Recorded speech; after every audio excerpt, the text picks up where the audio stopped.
Hola, hola, Dios te bendiga mucho.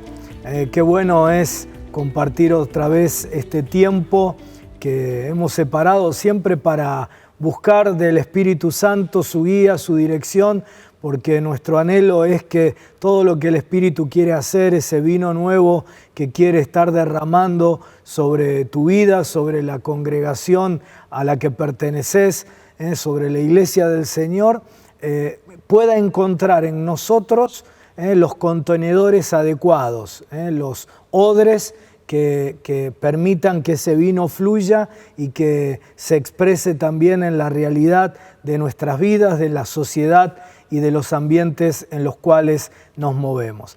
¿Cómo estás, Pablo? Contento y agradecido al Señor, porque este programa y especialmente el contacto por WhatsApp con algunos de nuestros televidentes, me permiten reencontrarme con gente que hacía años que no veía.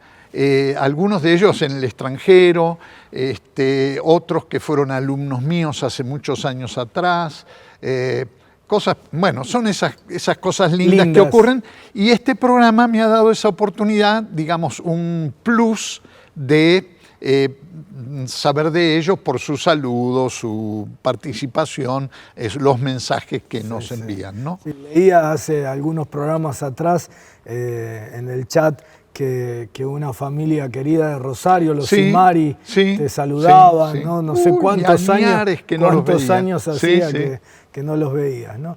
Bueno, qué lindo, qué bueno, Esa es la idea. No es un conversatorio entre dos personas, sino entre cientos que semanalmente, en distintos horarios, pueden estar viendo odres nuevos y repensando la vida cristiana, repensando la palabra de Dios, reflexionando sobre nuestra misión como iglesia en el mundo y haciendo los ajustes, los cambios que absolutamente todos nosotros, empezando por Pablo y por mí, necesitamos hacer para hacer esos odres nuevos que el Señor quiere, desea, pretende que nos convirtamos. Estamos en el marco del aprendizaje de la palabra de Dios, abriendo ventanitas en cada libro de la Biblia, ventanitas que quizás no son las más frecuentes, tratando de mirar el texto bíblico con un enfoque temático, con una mirada profética y con esta perspectiva de renovación personal y comunitaria.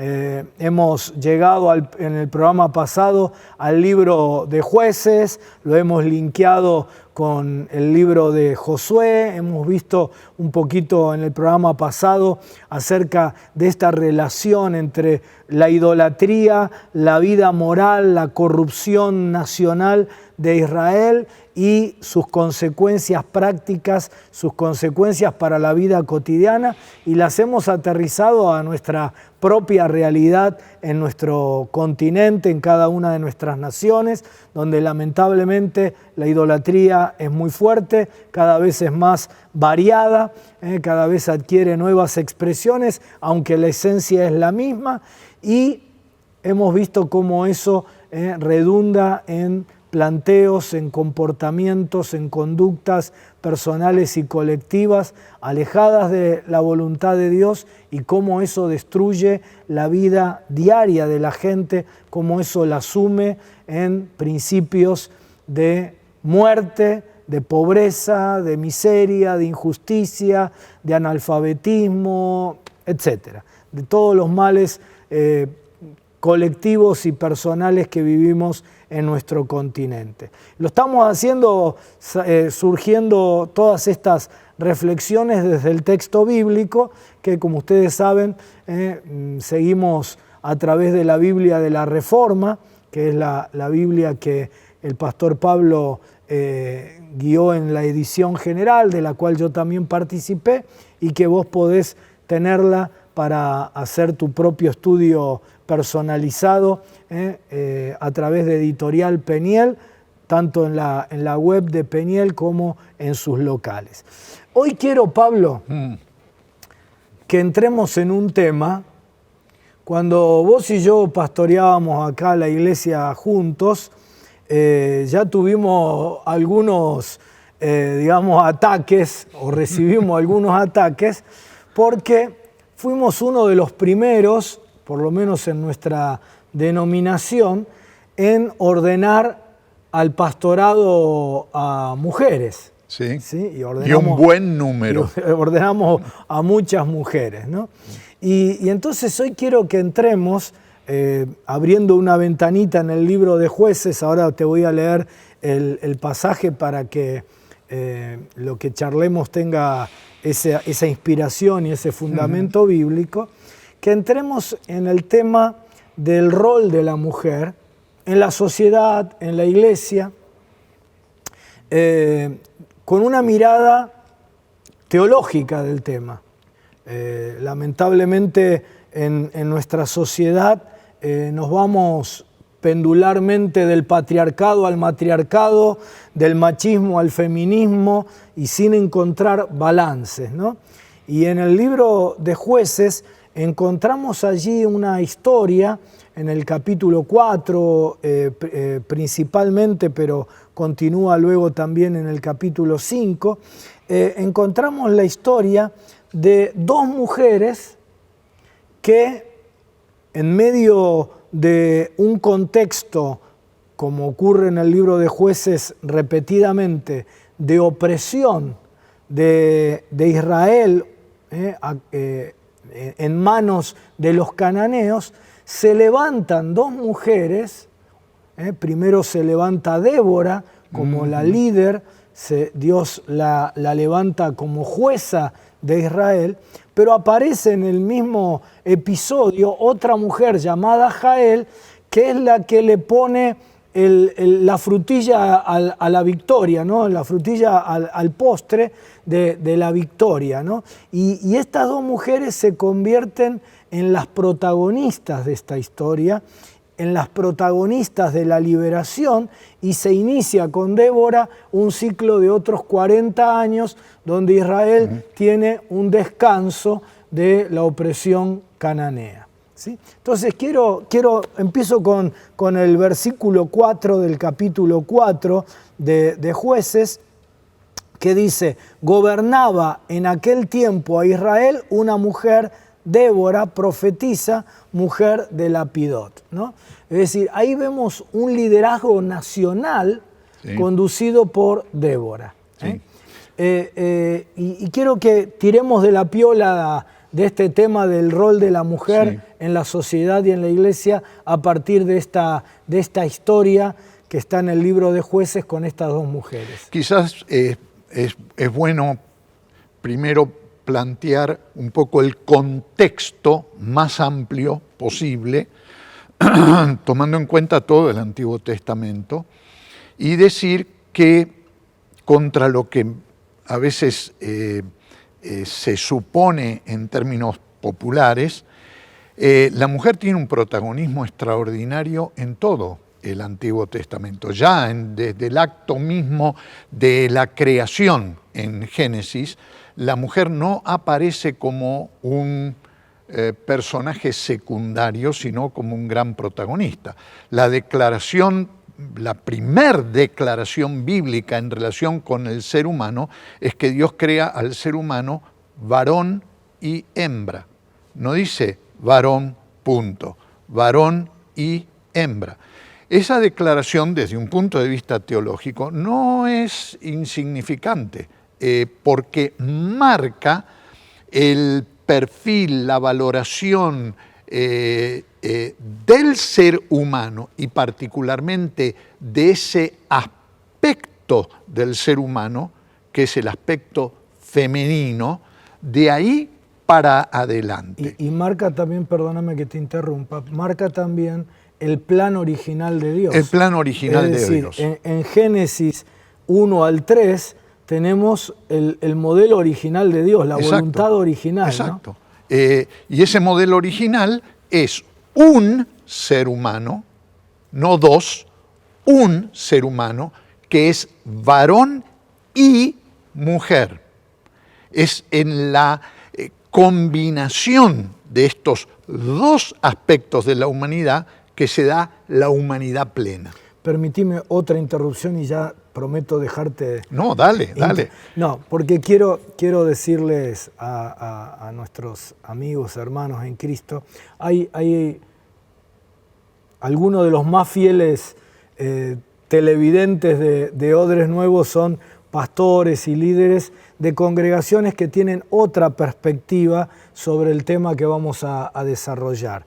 Y no queremos entrar en polémica, no queremos estar enfrentando a nadie, solo queremos compartirles nuestra comprensión del rol de la mujer, especialmente en la iglesia. Así que no quisiéramos que ningún pastor ni hermano en Cristo que tienen otra lectura, otra comprensión de esto, se sienta ni atacado ni afectado por nuestra visión. Otra vez, lo que vamos a compartir es solamente la comprensión que nosotros tenemos del texto bíblico y de cómo eso se materializa en la realidad actual de la vida de la iglesia y de la sociedad.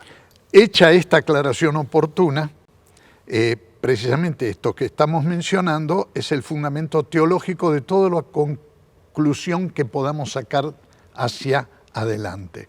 El ser humano es uno y tiene dos expresiones, varón y mujer. El ser humano pleno, completo, es varón-mujer. No es un varón perfecto, no es una mujer perfecta. El ser humano perfecto es varón-mujer. Dicho esto, cuando uno empieza a leer la Biblia, y especialmente el Antiguo Testamento, se sorprende justamente de ver lo que parece ser en la Escritura es algo muy natural, y es ver mujeres actuando con una libertad, actuando con un protagonismo realmente extraordinario. Es una lectura machista o feminista, y especialmente ni hablemos de una ideología de género que es paganismo puro, la que distorsiona este concepto del ser humano, que encuentra en la versión masculina y en la versión femenina personajes realmente extraordinarios y paradigmáticos. No solo Débora, no solo Yael, sino tenemos que hablar de Sara, Rebeca, Raquel, Rebeca, y la lista sigue, ¿no es cierto? Y lo maravilloso de eso es que esas figuras, en este caso femeninas, aparecen en un contexto cultural absolutamente patriarcal y machista. Exacto. Pero la Biblia las destaca como elementos contraculturales, ¿no? Otra vez, como señales de la voluntad original de Dios de un ser humano, varón-mujer. Exacto. Y vale la pena subrayar el hecho de que esto aparece en Génesis 1, porque espero que nadie se escandalice con lo que voy a decir. Yo tampoco me voy a escandalizar. No, pero nosotros somos biblistas y teólogos y creo que esto lo podemos entender, pero ese concepto del lugar de la mujer incluso ha sobrevivido a las reediciones del texto bíblico que muchas veces fueron patriarcales y machistas. ¿Por qué? Bueno, no voy a entrar en este análisis porque este es otro capítulo, pero la Biblia fue escrita no desde Génesis y Apocalipsis de un solo tirón y por un solo autor, sino a lo largo de siglos y siglos y siglos y siglos, y ha sufrido muchas reediciones. Muchas de esas reediciones afectadas por las culturas prevalecientes en su momento.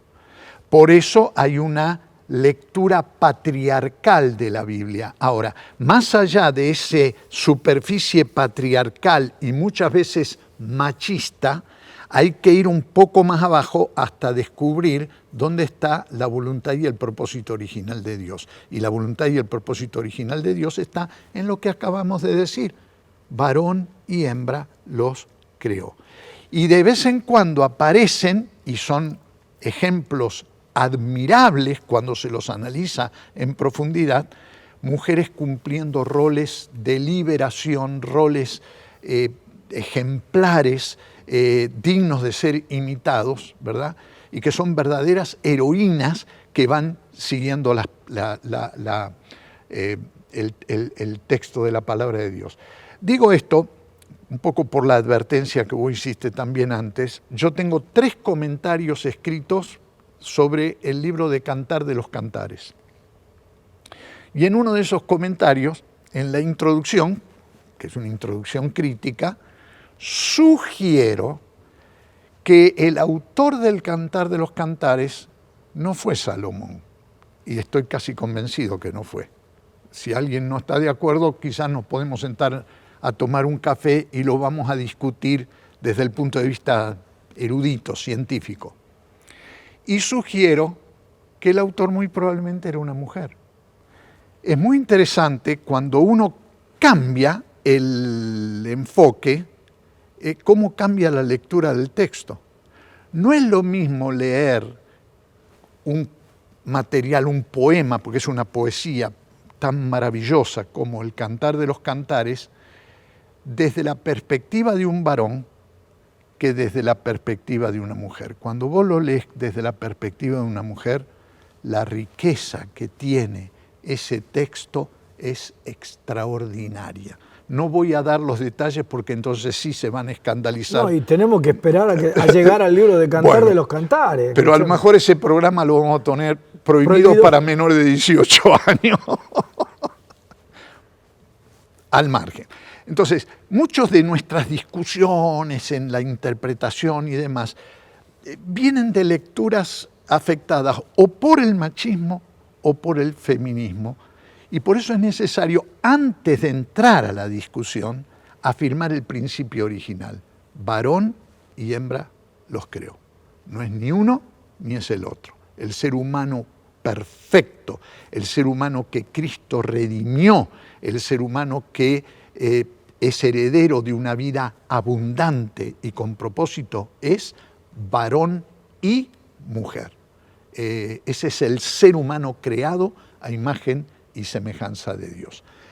Cuando uno encara la cosa desde esta perspectiva y se encuentra en Jueces 4 con Débora, realmente se sorprende. No se sorprende porque es mujer, sino que se sorprende porque en un contexto machista, como vos decías, esta mujer es la que gobierna, la que lidera al pueblo.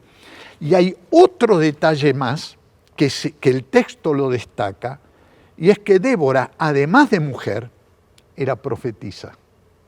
Y esto es ese detalle, profetiza, es de una significación increíble, porque significa la receptora de la palabra de Dios y la comunicadora de la palabra de Dios. A partir de ahí, saca todas las conclusiones que quiera. Eso te iba a decir, todas las implicancias que eso tiene para el día de hoy, para la iglesia y para el rol de la mujer en la recepción de la revelación y en la impartición de la revelación, ¿no? Si lo trasladás al Nuevo Testamento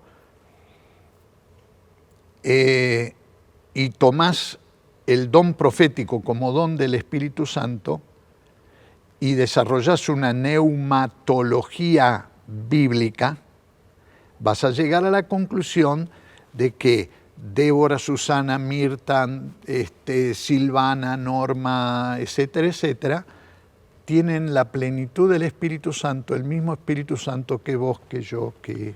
Y que los dones no son sexuados. Y los dones no son... Y los ministerios que son el resultado de la aplicación de los dones, tampoco son sexuados. A partir de acá, entonces empieza a sacar conclusiones eclesiológicas. El fenómeno de Débora y de Yael o Jael como liberadoras del pueblo, para los que necesitan refrescar un poquitito la historia, Débora es la que gobierna espiritualmente al pueblo, pero gobierna fácticamente. Los casos le eran traídos a Débora para que Débora resolviera. Ella era la conductora del pueblo y de hecho aquí es la que conduce, digamos, ideológicamente, militarmente al pueblo a la victoria. Si bien hay un general, Barak, que finalmente es el general que va al frente, Barak dice: yo no voy a ir a pelear contra los cananeos si Débora no viene conmigo. Es decir, si yo no tengo el respaldo político, el respaldo espiritual de esta mujer, a quien todo el pueblo le reconoce autoridad, yo no me muevo de acá, ¿sí? Entonces, Débora es el líder de este tramo de la historia de Israel, y conduce un proceso de liberación que luego estabiliza en cierta paz a Israel por 40 años. Pero hay otra mujer ahí, Yael o Jael, que cuando Barak está persiguiendo a Sísara, que es el general del ejército cananeo, y Sísara está huyendo, Sísara está cansado y Jael lo recibe, lo mete en su tienda, le dice: acostate, yo no te voy a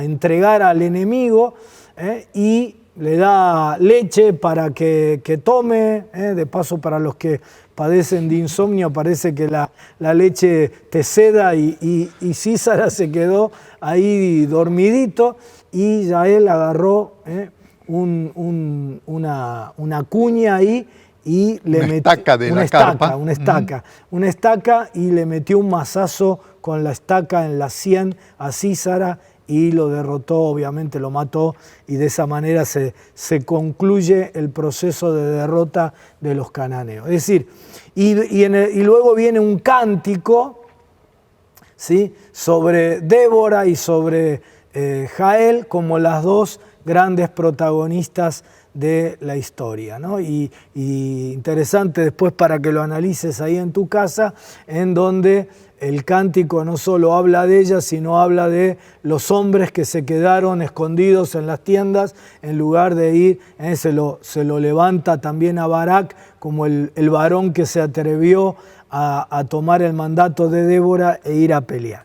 Pero estas dos mujeres son protagonistas de este episodio, de esta gesta de liberación para todo el pueblo de Israel.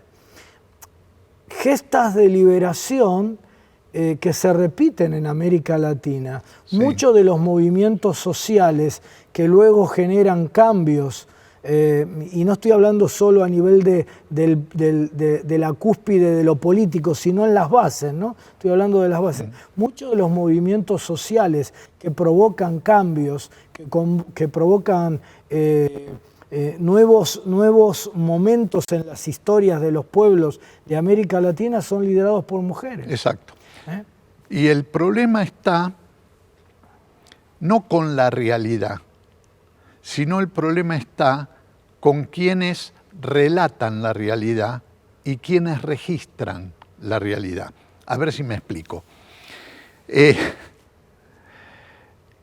La historia, se dice, la escriben los vencedores. Y en culturas machistas o patriarcales, la historia la escriben los varones. De manera que por más heroínas que haya, las heroínas quedan ocultas en el silencio, ignoradas por la historia. La historia del cristianismo está plagada de mujeres heroicas. Agarrá cualquier libro de historia y en la mayor parte de los casos esas mujeres no figuran, porque los autores son machistas y han silenciado esas historias. No solo son varones, sino son varones con una ideología machista. Con una ideología machista. Entonces aparecen los grandes reyes, los grandes papas, los grandes obispos, los grandes líderes, los grandes teólogos. Nadie habla de teólogas, como si nunca hubo teólogas. Esto pasa en América Latina. La primer gran teóloga latinoamericana, hoy hablamos de la teología latinoamericana, y quien más que menos cita a este teólogo, a este otro teólogo, Gustavo Gutiérrez, qué sé yo, los hermanos Boff, Assmann, Miguel Bonino. Bueno, tenemos un montón de buenos teólogos, René Padilla, Escobar, Pero la primer gran teóloga de todos los teólogos en América Latina fue Sor Juana Inés de la Cruz, la musa de México, que en el siglo XVII escribió los primeros tratados de teología desde el convento carmelita en donde ella se encontraba. Poco después, muy poco después, en las colonias norteamericanas, Anna Hutchinson fue la primer teóloga en Norteamérica, anterior a Jonathan Edwards, que fue el teólogo más grande del siglo XVIII. Lo que pasa es que a Jonathan Edwards lo ha leído prácticamente todo el mundo y lo ha asociado con el Great Awakening, el gran avivamiento que transformó la cultura norteamericana. Y de Anna Hutchinson nadie habla porque era una ama de casa, pero teóloga. A menos que vos seas un historiador erudito y te especialices un poco en la cosa, no la descubrís. Pero ha estado lleno nuestro continente de grandes líderes. La denominación más grande evangélica en México, la Iglesia de Dios, no fue fundada por un varón, fue fundada por una mujer, Mary Atkinson, una norteamericana que se sacrificó y fundó una de las iglesias evangélicas denominaciones más numerosas. De esas historias está lleno. En los libros de historia no la vas a encontrar. ¿Por qué? Porque los autores son machistas. Solo piensan en aquellos varones encumbrados, ordenados, parte del sistema, en la jerarquía clerical y todo lo demás. Pero sin ir más lejos, pensemos en la historia de nuestra congregación. ¿Quién la fundó? ¿Quién la plantó? ¿Quiénes fueron los primeros líderes? ¿Quiénes fueron las primeras en enseñar la Biblia a los niños? Fueron mujeres. América Latina, y especialmente en el pentecostalismo latinoamericano, está lleno de mujeres que donde no había testimonio del Evangelio, comenzaron abriendo su casa, dando testimonio a sus vecinas, y los primeros convertidos fueron mujeres. Incluso en denominaciones que por una cuestión eclesiológica propia no ordenan mujeres o no dedican mujeres o no reconocen el ministerio de las mujeres, son denominaciones que fueron fundadas por mujeres, porque no había hombres que tuvieran el coraje de dar testimonio de Jesucristo. Algo parecido a lo que pasaba en la época de Débora. ¿Por qué Débora fue juez de Israel? Porque no había hombres con el coraje, lo dice el texto, sí. Los varones se escondieron. Y Barak era un pobre tipo, un segundón que se animó a dirigir el ejército porque tenía el apoyo de Débora. Pero a Sísara no lo mató Barak. Todo el ejército de Barak, que eran todos varones, todos arrugaron delante de Sísara. A Sísara lo mató una mujer, y lo mató de la mejor manera que pudo, porque no lo podía hacer frente con una armadura o con un arma, así que usó un recurso bien femenino. Vení, pasá, acostate, descansá, le dio un vasito de leche, lo tapó con la mantita. Le hizo de mamá. Le hizo de mamá, y el otro dijo, y esta mujer mal no me va a hacer. Sí que le hizo mal, agarró una estaca, se la atravesó la cabeza con una estaca. Sí. Hay que tener valor para hacer eso. Mirá ahora, si le erraba y Sísara se despertaba.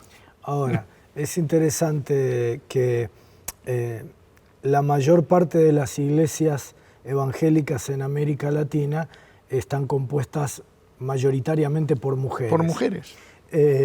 Son las que activan los programas principalmente de las iglesias. Por ende son también, por ser mayoría, las que sostienen económicamente los programas de las iglesias, pero lamentablemente no son reconocidas conforme a lo que merecen, conforme no a una cuestión de género, sino a una cuestión de dones y de ministerios que Dios les ha dado, de llamamientos que Dios les ha dado, no son reconocidas en la misma proporción o en la misma medida que sus aportes a la iglesia. Me viene a la memoria en estamos hablando 35 años atrás o 30 y pico de años atrás, ¿no? Cuando ordenábamos a las primeras mujeres al pastorado, todo el revuelo que se armó en nuestra denominación principalmente, con todos buenos hermanos, ¿no? Porque como dije, respetamos las posturas de otros, no las compartimos, pero las respetamos. Y se armó toda la discusión si una mujer podía ser ordenada o no. Y nosotros tomábamos, me acuerdo, el modelo de Alba Montes de Oca, ¿no? Una mujer de Dios que Dios usó de una manera extraordinaria, ¿no? En el norte argentino. Y me acuerdo que vos decías, Alba fue a los lugares donde ningún machito se animó a ir. Exacto. Le puso el cuerpo a todo. Se convirtieron un montón de personas gracias a ella. Levantó iglesias, pero ella no tiene... eso no es tarea pastoral. Sí. Mira, Alba fue compañera mía en el seminario. ¿Ella era rosarina también? Ella era rosarina, muy amiga de mi padre. De hecho, Alba ya era obstetra, ya estaba trabajando como obstetra.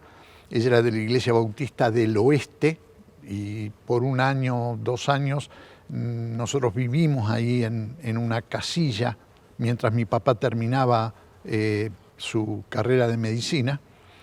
Y cuando mi papá se recibe en el año 51, Alba le prestó 1.500 pesos, moneda nacional. Pero eso ¿qué es? ¿Antes del Austral? ¿Antes de los patacones? Bueno, yo tenía 6 años, me lo acuerdo muy bien, en casa no había un peso.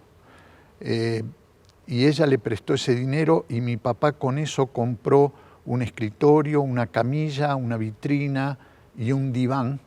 Papá era psiquiatra.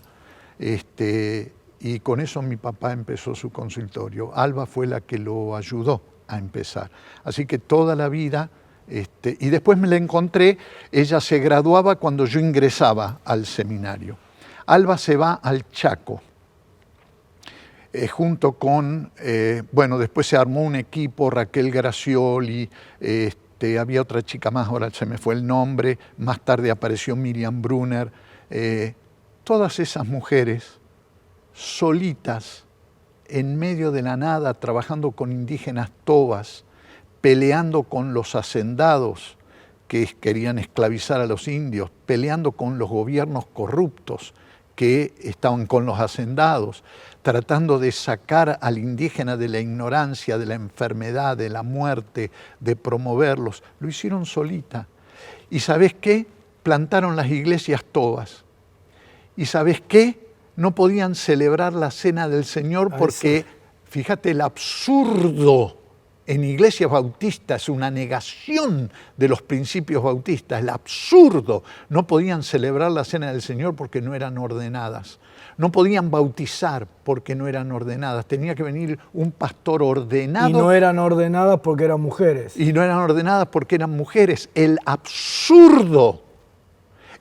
Podían correr peligro sus vidas, su integridad, podían pasar por enfermedad, malaria o lo que fuera, podían lidiar con los indígenas, podían correr peligro con los hacendados, enfrentar a los gobiernos, etcétera, etcétera, pero no podían ministrar como líderes de la congregación, porque eran mujeres.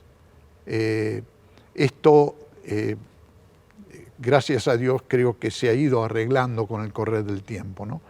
Pero estas son mujeres que merecen ser recordadas y ser valoradas y ser dignificadas en la memoria, agradecida al Señor por la vida, el testimonio, lo que hicieron. Y como ellas, y estoy hablando de este puñado de mujeres que yo conocí personalmente, fueron chicas, eran como hermanas mayores mías, yo tenía 17 años y ellas ya eran, imagínate, Alba ya estaba graduada de obstetra y demás, las otras chicas también eran mayores, pero heroicas, y fueron donde ningún varón se había atrevido a ir.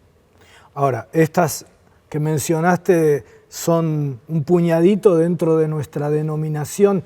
Imagínate en toda la iglesia del Señor, ¿no es cierto? Porque eso se repite, como vos decías. La historia de las misiones es un catálogo increíble. Claro, todos recordamos a los grandes héroes, David Livingstone, Stanley, Moffitt, Robertson, etcétera, etcétera, los grandes héroes, los que penetraron en el África, en la India, en China, etcétera, etcétera.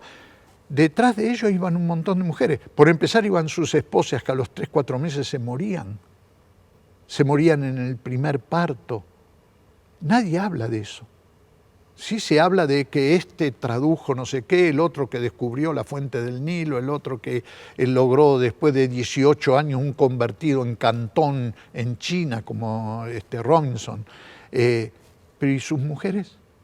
La esposa de Livingstone, que se quedó en Inglaterra criando a sus hijos, que a su vez era hija de Moffitt, misionero en África del Sur, y que se había criado en el África. De ellas nadie dice nada.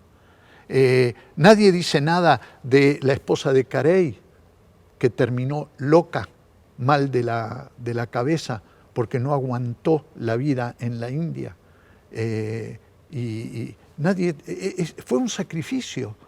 Estas mujeres, la esposa de Adoniram Judson, que se quedó sola cuando arrestaron al marido y casi lo matan, en Birmania, sola, en el siglo XIX.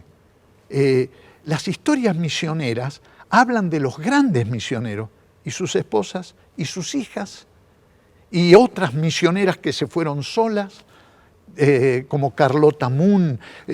Bueno, la historia está plagada y la historia del cristianismo está llena de los grandes mártires y las mujeres mártires. ¿Quién recuerda a Felicitas y a Vivia Perpetua? El relato del martirio de ellas, como lo registró Tertuliano, es emocionante. Te digo que me conmueve recordarlo. La vaca salvaje la atravesó de punta a punta abriendo su cuerpo y ella no dejaba de alabar al Señor. ¿Qué varón se hubiera aguantado eso? ¿Qué varón hubiera aguantado la humillación de estar metido en una mazmorra, de sufrir la prisión? Vivia Perpetua tenía 21 años cuando fue martirizada y era madre de una criatura de 1 año que estaba metida ahí adentro. Felicitas era su sierva. El padre le rogó, le pidió, era pagano, por favor, respeta mis canas. Y le dijo, yo no puedo dejar de servir a mi Señor. Y sufrió el martirio en el circo romano. Esas historias son las historias que habría que no solo leerles a nuestras hijas para que reciban inspiración, son historias que habría que recordar a todo el mundo. Esto no tiene que ver con feminismo, que es tan absurdo como el machismo. Esto tiene que ver con seres humanos que sirvieron al Señor, aún más allá de los prejuicios de otros seres humanos. Dos comentarios más y 2 preguntas más, porque ya tenemos los minutos contados por delante. Primero, dale una palabrita. Ahora enfocamos el tema desde una perspectiva, digamos, de recuperar ese rol de la mujer y de tener una palabra un tanto crítica hacia lo que ha sido esa falta de reconocimiento de la Iglesia. Pero pensándolo ahora en sentido positivo, hay un montón de mujeres que nos están viendo y hay un montón también de pastores. Sí. ¿Sí? Da una palabra positiva de cuál sería el rol de la mujer en la Iglesia en este tiempo, ¿no? Para que las hermanas que están allí sean fortalecidas a activarse, para que los pastores se animen a abrir el juego. Y junto con eso un consejo, dale. que puede ser escandaloso. pero un consejo. ¿Vos querés que me echen de este programa? No, queda tranquilo, acá nadie te va a echar. Hermana, querida hermana, el que da dones es el Espíritu Santo y no discrimina a nadie. Basta ser creyente en Cristo Jesús y tener la plenitud del Espíritu Santo para recibir dones. Los dones te los dio desde el momento en que vos te entregaste a Cristo, desde el momento que el Espíritu entró en tu vida, no vino con las manos vacías, vino con dones. Los dones son herramientas de trabajo para cumplir con un ministerio. Los ministerios en la iglesia son múltiples, no es solo el ministerio pastoral, no es solo el ministerio docente, no es solo el ministerio evangelizador, apostólico o profético. Los ministerios son tantos como dones hay para cumplirlos. Y el Espíritu no discrimina, y el Señor no discrimina cuando llama al servicio, cuando llama al ministerio. Son los seres humanos los que discriminan, pero no el Señor. Cumplí tu ministerio. El consejo que Pablo le dio a Timoteo, cumple tu ministerio, es el mismo consejo que Dios te da a vos hoy, según el ministerio que Él te ha llamado a cumplir. Y en segundo lugar, Pablo le dice también a Timoteo, aviva el don que hay en ti, que te fue dado por imposición de mis manos. Fíjate cuáles son tus dones y fíjate cuál es el ministerio que Dios te dio y cumplilo. Quizás vos ahora me decís, bueno, en mi iglesia no lo puedo cumplir. Entonces andate a otra iglesia. Acá es donde viene la palabra de escándalo.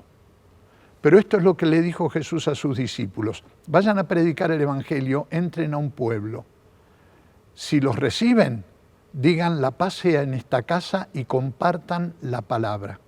Si no los reciben, sacúdanse el polvo de las sandalias y váyanse a otro lugar. Querida, si Dios te dio palabra, si Dios te dio dones, si Dios te dio un ministerio, cumplilo en tu iglesia. No te dejan, andate a otro lado donde te dejen o cumplilo por tu cuenta. Porque Dios no se equivoca cuando da dones y Dios no se equivoca cuando llama a ministerios. Y vos vas a tener que dar cuenta delante de Dios por el ministerio que Él al que Él te ha llamado y los dones que Él te ha dado. Más allá si la jerarquía en tu iglesia está de acuerdo, en tu denominación están de acuerdo o no, serví al Señor. Vos estás al servicio del Señor. Y si es posible en tu iglesia, gloria a Dios, tanto mejor porque tu iglesia va a ser enriquecida con el ejercicio de tus dones y el cumplimiento de tu ministerio. Pero si eso no es posible, sacudí el polvo de tu sandalia y andate en donde tengas la oportunidad y la libertad de servir al Señor. ¿Es muy escandaloso lo que dije? Un poquito, pero digamos la otra cara de la moneda, ¿sí? Porque hay pastores que nos están viendo. Te queremos animar, querido consiervo, otra vez con respeto, sin generar una polémica con tu creencia, pero te queremos animar a que releas la palabra de Dios desde otra perspectiva. No te cierres a poder visualizar el texto bíblico tal como nosotros lo estamos compartiendo. Nosotros no nos cerramos a releerlo desde la perspectiva que ha sido más tradicional. De hecho, hemos sido formados, así que la conocemos bien, esa lectura. Pero te animamos a que lo leas. Y te animamos a que te abras a jugar el partido de la misión de la iglesia con el equipo completo. No salgas a jugar el partido de la misión de la iglesia en este mundo con la mitad de los jugadores. Y por ahí con menos de la mitad, porque como dije, en todas nuestras congregaciones las mujeres son mayoría. Y cuando vos veas que el Espíritu Santo derrama dones, da ministerios, Él promueve llamamientos que no tienen que ver con un género. Sin darte cuenta estás siendo parte de la ideología de género. Claro. Sin darte cuenta caíste en la trampa, aún antes de que surgiera la ideología de género. No es un problema de género, es un problema o es una bendición de los dones que Dios derrama. Y entonces animate a integrar primero a todas las mujeres, a despertar en cada una de las mujeres. Mirá, en otro contexto absolutamente machista, como es el contexto coreano, ¿sí? Paul Yonggi Cho, el que fue el pastor de la iglesia más grande de la tierra, descubrió el don, el ministerio de las mujeres, y él atribuye como uno de los pilares del crecimiento de su iglesia a las mujeres. De hecho, la ideóloga, la teóloga de su iglesia era su suegra. Exacto. ¿Sí? Y los grupos hogareños nacieron de ahí. Liderados por mujeres. Animate a integrar a todas las mujeres, a descubrir los dones, los talentos, la riqueza que hay en las mujeres de tu congregación. Y luego de que lo hayas podido visualizar y que lo hayas activado, anímate también al reconocimiento público, porque el reconocimiento público no es que añade o quita, el reconocimiento público lo que hace es a ponerse en armonía con lo que Dios estableció. Y reconocer autoridad. Y reconocer autoridad a quienes uno levanta, ¿sí? Entonces, este programa tiene como intención que la iglesia pueda funcionar completa, que la iglesia no tenga, no camine renga, no camine con una pata sola, ¿sí? En el próximo programa vamos a hablar de los hombres y vamos a hablar de la pérdida de ese lugar en la sociedad y cómo el hombre tiene que recuperar su verdadera masculinidad, ¿sí? Y tiene que recuperar su rol y su espacio en la sociedad. Pero en este que estamos hablando de la mujer, ¿sí? Queremos animar a todos los pastores a que reconsideren esto, abran el juego, activen a todas las mujeres que van a enriquecer la vida de la iglesia y van a empoderar la misión de la iglesia y que les den luego el reconocimiento que ellas merecen. Cerramos orando por todos, hombres y mujeres. Amén. Y Amén. Principalmente por mujeres.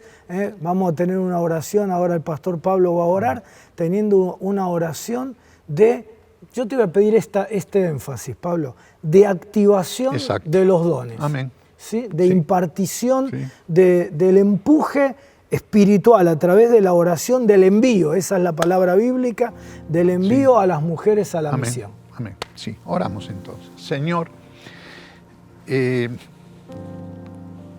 bueno, nos hemos metido en un terreno un poco escabroso, como bien decía Carlos, porque es un tema en el que hemos estado conversando, donde hubiera sido muy interesante tener la oportunidad de agregar otras voces diferentes de la nuestra.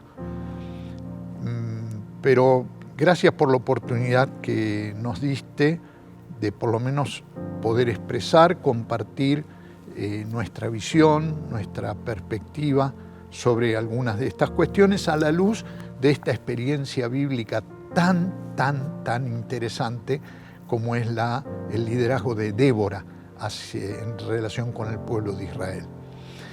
Y estoy seguro, Padre, que nos están escuchando en este momento o van a escucharnos en algún momento cientos y cientos de hermanas que, como Débora, han recibido dones y han recibido ministerios y que han quedado por distintas circunstancias tapados, ignorados, marginados, desconocidos. Pero nada que viene de tu mano puede taparse, negarse o marginarse. Los dones tuyos son para todos sin distinción. Los dones son para tus hijos y para tus hijas por igual. Y en consecuencia los ministerios que son la expresión de esos dones, las tareas de servicio en las que empleamos esos dones son también iguales para todos. Cuando vos llamás a tu servicio a seres humanos, varones y mujeres. Pero en particular, en relación con mis hermanas, en el nombre de Jesús, Padre, ayúdales a descubrir los dones que has puesto en ellas, a reconocerlos, a reclamarlos si entienden que necesitan de ciertas herramientas para servirte mejor, y a descubrir conforme a tu llamado la tarea en donde tienen que ejercer esos dones, en donde tienen que aplicar su inteligencia, su entusiasmo, aún ese don tan hermoso y específico que es su propia condición como seres humanos, mujeres. Que esa sensibilidad, esa capacidad de ver la realidad de una manera muy particular, esa percepción, sensación propia de su condición de mujer, pueda honrar tu nombre y pueda hacer que el ejercicio de los dones y el cumplimiento del ministerio adquiera una capacidad realmente extraordinaria y una abundancia de fruto maravillosa para la gloria de tu nombre. Quiero pedirte por aquellas queridas hermanas que conocen sus dones, saben cuál es su ministerio y todavía no han encontrado la oportunidad de ejercerlo. Señor, ayúdalas a ver esa oportunidad y dales esa oportunidad. A veces esa oportunidad se encuentra en los rincones más insospechados, en circunstancias inesperadas, en lugares y circunstancias que no fueron tomadas en cuenta. Mostrarles esto para que se puedan expresar con total plenitud, que puedan ser mujeres que desde su ejercicio de los dones y el ministerio te agraden, como Marta y María de Betania, que no te sirvieron de la misma manera, pero que lo hicieron de manera tan maravillosa y plena que vos las reconociste a ambas. Que puedan ser servidoras como Febe, que puedan ser mujeres industriosas y inteligentes para plantar iglesias como Priscila, que puedan ser emprendedoras como Lidia de Tiatira, que puedan ser, bueno, la lista es tan larga, Padre, tan larga, que hay personajes para cada gusto y para cada perfil y para cada situación. Bendice a mi hermana, Señor. Aviva los dones que pusiste en ellas y ayúdalas a cumplir su ministerio contra viento y marea o encontrando el nicho, la oportunidad donde hacerlo llenas del Espíritu Santo en cumplimiento de tu voluntad y para la gloria, grandeza de tu nombre y el crecimiento de tu reino. Para la alabanza de tu gloria, Señor, en el nombre de Jesús. Amén, amén, amén, amén, amén. Qué bueno, qué bueno, qué bueno. Bueno, antes de cerrar y despedirnos, como pastor de la Iglesia del Centro, uno de los pastores, déjenme honrar a todas las pastoras que tenemos en nuestra iglesia. No las voy a mencionar porque se me va a escapar de la memoria más de una, y a las hermanas que desarrollan el ministerio profético, y a las hermanas que desarrollan el ministerio de evangelización, y a las hermanas acción comunitaria, acción social, y a las líderes de los grupos café y de los grupos por edades, y bueno, de todas las tareas, sugieres, de todas las tareas que sirven en nuestra congregación. Estamos muy bendecidos por todas nuestras queridas hermanas. Te bendecimos, nos encontramos en el próximo programa. Que tengas una semana maravillosa en el Señor.